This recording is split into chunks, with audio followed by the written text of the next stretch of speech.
नमस्ते प्रणाम। हम हैं आप सबके भाई, आप सबके बेटा अरुण सिंह आर्या। आज हम रूबरू आप सबके सामने आए बानी कुछ खास बात लेके।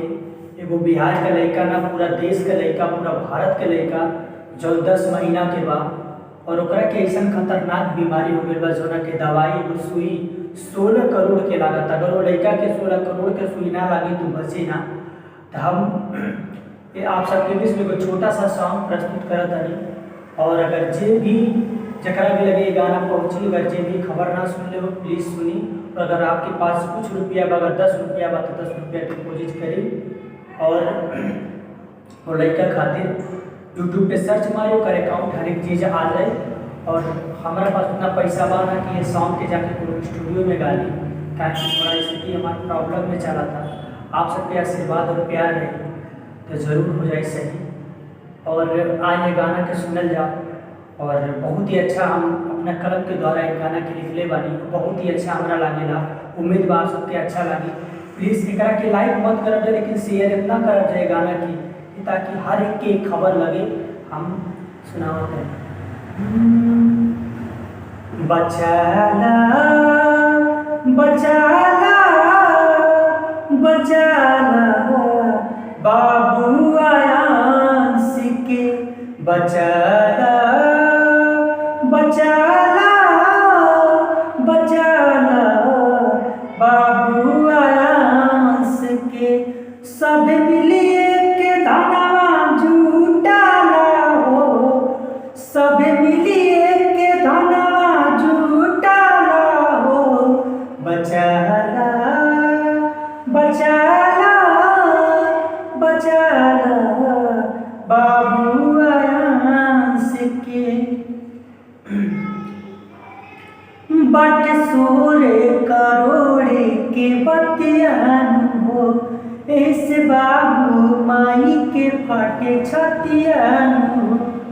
ए भैया बट 16 करोड़ के बतियान हो, ऐसे बाबू माई के फटे छतियान हो।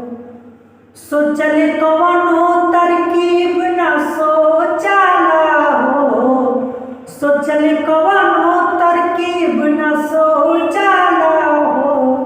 बचाला बचाला बचाला बाबू आयांस के।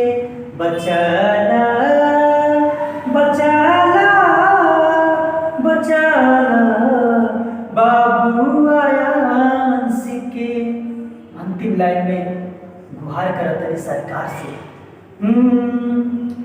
करे विनती अरुण हथवा जोड़ी सरकार हो, करे कुछ की हो जा जल्दी उपकार हो। इस सरकार जी कुछ करी, करे विनती अरुण कुछ करे उपकार हो, कुछ करी कि जल्दी हो जा सरकार हो। सुन बीमारी के मन घबराला हो, सुन बीमारी के मन घबराला हो। बचाला बचाला बचाला बाबू आयांस के। बचाला बचाला बचाला बाबू आयांस के। सब मिलिए के धनवा जुटाला हो, सब मिलिए के धनवा जुटाला हो। बचाला बचाला बचाला बाबू आयांस के। ए भैया कुछ करी जी। गाना के बहुत ज़्यादा शेयर करब, हाथ जोड़ के फिर से विनती करता है। अगर गौले में कोनो गलती हो गई तो क्षमा जरूर करें, कहें कि हम उतना तैयारी के गाना ना गए हैं।